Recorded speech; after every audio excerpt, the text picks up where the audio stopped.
যা আমাদের ইতিহাসের মধ্যে অনেক কিছুই কাল্পনিক, রং চড়ানো হয়েছে, অনেক কিছুই ভেজাল আছে এর মধ্যে ঢুকানো হয়েছে। এইটাই উনি বলতে চাচ্ছেন। ওনার কথাটা আমরা এইভাবেই নিতে পারি। আমি ব্যক্তিগতভাবে মনে করি যে ওই সংখ্যাই 80% না 90% না 70%, এটা উনি কথাই বলছেন, ঠিক আছে। কিন্তু এটা সত্য যে আমাদের ইতিহাসটা, প্রকৃত ইতিহাসটা এখনও লিখিত হয়নি। সেটা লেখার তাগাদাই ওনার কথার মধ্যে আছে, অর্থাৎ প্রকৃত ইতিহাসটা লিখতে হবে। ছাত্র জাগলে 21 হয়, ছাত্র জাগলে 90, ছাত্র জাগলে হয় লেখা হয় ইতিহাসের সব বই। প্রিয় দর্শক, changeTV.press-এর বিশেষ সাক্ষাৎকারে সবাইকে স্বাগত জানাচ্ছি। আমি আবিদ আজম। প্রিয় দর্শক, আমাদের জুলাই গণ অভ্যুত্থানে ছাত্র জনতার পাশাপাশি শিল্পী, সাহিত্যিক, কবি, ছড়াকারদের ছিল অভাবনীয় ভূমিকা। আমরা দেখেছি যে এই জুলাই গণ অভ্যুত্থানে বা জুলাই বিপ্লবে যার ছড়া ছাত্র জনতাকে দারুণভাবে প্রাণিত করেছেন, তিনি বাংলাদেশের বরেণ্য ছড়াকার জগলুল হায়দার। গণ অভ্যুত্থানের প্রেক্ষাপট নির্মাণে বুদ্ধিবৃত্তিকভাবে যিনি দারুণভাবে ভূমিকা রেখেছেন, আজ আমরা তার সঙ্গে কথা বলবো। প্রিয় দর্শক, চলুন আমরা কথা বলি বিশিষ্ট ছড়াকার এবং সমকালীন বিশ্লেষক জগলুল হায়দারের সঙ্গে। আমাদের বামপন্থীদের অন্যতম পুরোধা ব্যক্তিত্ব এবং সমাজ চিন্তক, লেখক, বুদ্ধিবৃত্তিক আন্দোলনের ফ্যাসিবাদ বিরোধী একটা বড় আইকনিক নাম বদরুদ্দীন ওমর। তিনি কিছুদিন আগে ইন্তেকাল করেছেন। তিনি বলেছেন যে স্বাধীনতার যুদ্ধের ইতিহাস, লিখিত ইতিহাস 80% মিথ্যা। কমিউনিস্টের এই যে ফ্যাসিবাদ বিরোধী দীর্ঘ লড়াই এবং তিনি সরাসরি আওয়ামী লীগের মুখের উপরে, শেখ হাসিনার মুখের উপরে সত্যটা বলতেন। পরবর্তীতেও বলেছেন, আগেও বলেছেন, বা মুক্তিযুদ্ধ নিয়ে কিংবা শেখ মুজিবুর রহমানকে নিয়েও মন্তব্য দেখেছি আমরা। তো তার এই যে ফ্যাসিবাদ বিরোধী লড়াইকে আপনি কিভাবে মূল্যায়ন করেন? এবং তিনি যে বললেন যে স্বাধীনতা ইতিহাসের যুদ্ধের লিখিত ইতিহাস 80% মিথ্যা লেখা হয়েছে, নিশ্চয়ই আবুল হাশেমের পুত্র হিসেবে বা সমাজতাত্ত্বিক হিসেবে তার এক বুদ্ধিবৃত্তির জায়গায় বড় একটি ভূমিকা রয়েছে। তো এই দুটি আপনি কিভাবে উত্তর করবেন? প্রথমত, ওনার ভূমিকা অবশ্যই একটা গুরুত্বপূর্ণ ভূমিকা রাখছে, কারণ এই দেশে বামপন্থী তাত্ত্বিকদের মধ্যে বদরুদ্দীন ওমরকে আমরা যতটা বামপন্থী রাজনীতিক বলবো, তার থেকে বেশি বলতে পারি বামপন্থী তাত্ত্বিক। তো সেই জায়গাটাতে, এবং উনি লেখালেখি প্রচুর করছেন, রাজনীতি যতটা করছেন, সংগঠন যতটা করছেন, তার থেকেও কিন্তু ওনার পরিচিতি, যে জিনিসটার জন্য, যে ভাষা আন্দোলনের উপরে ওনার যে গবেষণা, কিংবা পরবর্তী সময়ে আমাদের রাজনীতি যে ইতিহাসের উপরে যে নানান রকম যে লেখালেখি এবং বলা, উনি তো বলতেনও। তো এই জিনিসগুলাই কিন্তু ওনাকে অনেক বড় একটা জায়গায় নিয়ে গেছে। তো ফলে এরকম একটা ব্যক্তিত্ব যখন ফ্যাসিবাদের বিরুদ্ধে যখন অনেকেই কথা বলতে পারেন না, ওনাদের এই ব্যক্তি ইমেজটা হয়তো ওনাকে কিছুটা বলতে সহায়তা করছে, উনি বলতে পারছেন। তো ফলে এটা ফ্যাসিবাদী আন্দোলনে বদরুদ্দীন ওমরের ভূমিকা অবশ্যই একটা প্রণিধানযোগ্য হয়ে থাকবে। আর ইতিহাসের কথা যেটা বলছি, ইতিহাস তো আসলে হচ্ছে কি যে ন্যারেটিভের জায়গা। হ্যাঁ, ইতিহাসে যেমন আমরা অনেক সময় বলি ইতিহাস বিকৃত করা, আসলে বিকৃত না। ইতিহাস নানান দৃষ্টিভঙ্গির হয়, নানান দৃষ্টিকোণ থেকে দেখা হয়। হ্যাঁ, আমরা যদি ধরো যে একটা ঘড়ির সামনে দাঁড়াই, ঘড়িটাতে যদি 12টা বাজে, তো আমি যদি ঘড়ির সামনের মুখোমুখি একদম দাঁড়াই, তাহলে আমি দেখবো 12টা বাজে। একজন যদি বামে দাঁড়ায়, সে দেখবে 12টা 1 বাজে। একজন যদি ডাইনে দাঁড়ায়, সে দেখবে 12টা বাজতে এখন 1 মিনিট বাকি। অর্থাৎ তিনজনের তিনটা কৌণিক অবস্থানের কারণে 3 রকম দেখতেছে। এখন উনি যেটা বলছেন ঠিক আছে, এটা তো একটা কথাই হয়তো বলছেন, এর মধ্যে হয়তো আরো অনেক। আওয়ামী লীগ যেভাবে মুক্তিযুদ্ধকে ব্যবহার করে একদলীয় ইতিহাস বানিয়ে ফেলেছেন, আমি সেটাই বলছি, এদিকে ইঙ্গিত করে। হ্যাঁ, এটাই উনি আসলে ইঙ্গিত করছেন। কিন্তু এই কথাটাকে আমাদের একদম গাণিতিকভাবে নিতে হবে এরকম না। এটা 80 না 90 না 70 60 এরকম না। তবে ওনার কথাটার মর্মটা কি? মর্মটা হচ্ছে যে আমাদের ইতিহাসের মধ্যে অনেক কিছুই কাল্পনিক, রং চড়ানো হয়েছে, অনেক কিছুই ভেজাল আছে এর মধ্যে ঢুকানো হয়েছে। এইটাই উনি বলতে চাচ্ছেন। ওনার কথাটা আমরা এইভাবেই নিতে পারি। আমি ব্যক্তিগতভাবে মনে করি যে ওই সংখ্যাই 80% না 90% না 70%, এটা উনি কথাই বলছেন, ঠিক আছে।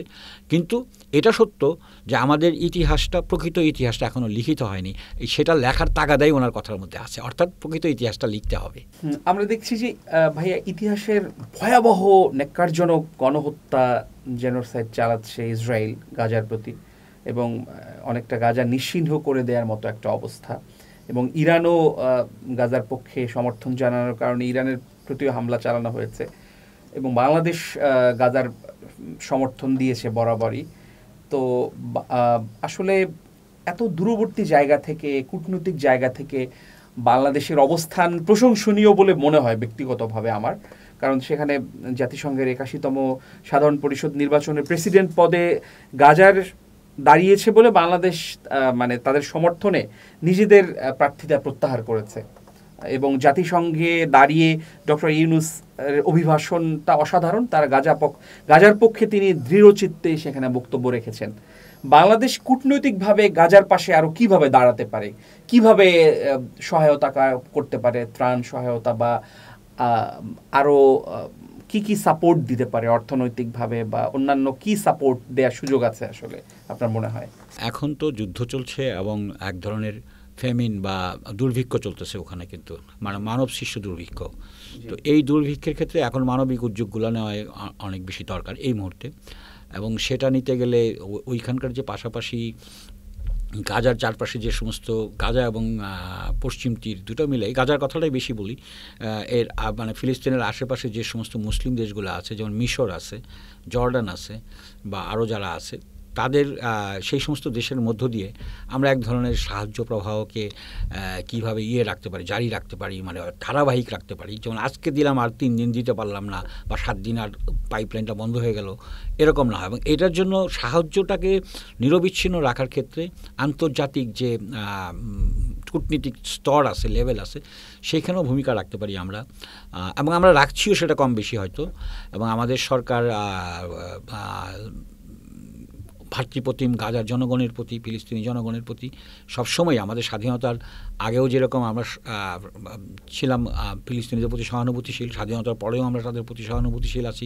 আমাদের কূটনৈতিক সমর্থন আছে, আমাদের সামর্থ্য অনুযায়ী আমাদেরকে যা করার এই মুহূর্তে করার। আর ভবিষ্যতের জন্য যেটা হচ্ছে যে গাজা যখন পুনর্গঠন হবে, যেহেতু একটা চুক্তির দিকে যাচ্ছে বলে মনে হয়, যদি এই চুক্তিটা হয়ে যায়, যেভাবেই হোক আন্তর্জাতিকভাবে সেটা চেষ্টা করা হচ্ছে, তো সেই চুক্তি যদি সম্পন্ন হয় তাহলে তো গাজাতে প্রবল পুনর্গঠনের প্রয়োজন পড়বে।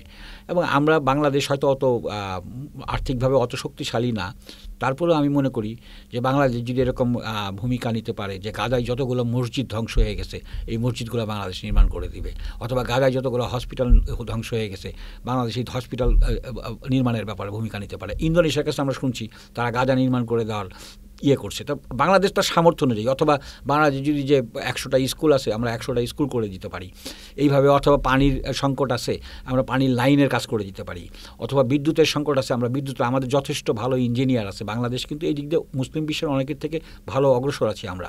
তো এই সমস্ত জায়গাগুলোতে ক্যাটাগরিক্যালি শুধু এটা করে দিলাম বা টাকা দিয়ে দিলাম এরকম না, আমরা কিছু প্রজেক্ট নিয়ে যেতে পারি যখন গাজার পুনর্গঠনের প্রয়োজন হবে। changetv.press এক ফোঁটা হলুদও নেই।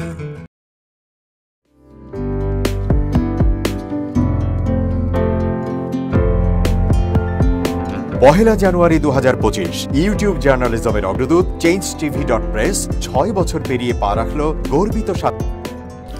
প্রিয় দর্শক, নতুন বছরের শুভেচ্ছা জানাচ্ছি। অনেক ঐতিহাসিক ঘটনা 2024-এ ঘটে গেল। আমরা নতুন করে স্বাধীন হলাম, ফ্যাসিস্টের পতন হলো, জুলাই আগস্টের বিপ্লবের শহীদদের প্রতি জানাই আমার স্যালুট। সাথে সাথে চেঞ্জ টিভিকে জানাই আমার অন্তরস্থল থেকে ধন্যবাদ এবং শুভেচ্ছা। চেঞ্জ টিভি 6ষ্ঠ বছর শেষ করে 7ম বছরে পদার্পণ করতে যাচ্ছে। এই সুন্দর মহেন্দ্রের ক্ষণে চেঞ্জ টিভিকে ধন্যবাদ এবং চেঞ্জ টিভির অগণিত দর্শকদের রইল নতুন বছরের শুভকামনা। changetv.press এক ফোঁটা হলুদও নেই।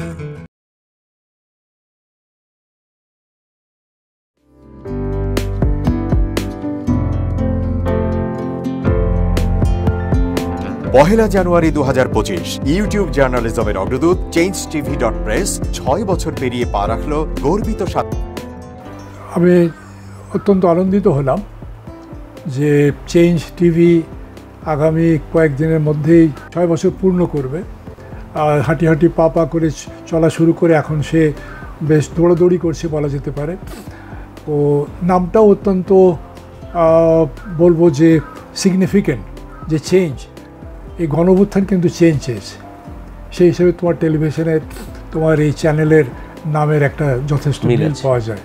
আমার প্রত্যাশা যে এই গণঅভ্যুত্থানের যে প্রত্যাশা, যে আশা আকাঙ্ক্ষা চেঞ্জ টিভি সেটিকে এগিয়ে নিয়ে যাবে। তোমাকে শুভেচ্ছা চেঞ্জ টিভি যারা সম্পৃক্ত আছেন, যারা কর্মী আছেন, সামনে পেছনে সকলকে আমার শুভেচ্ছা। changeTV.press, এক ফোঁটা হলুদ নেই।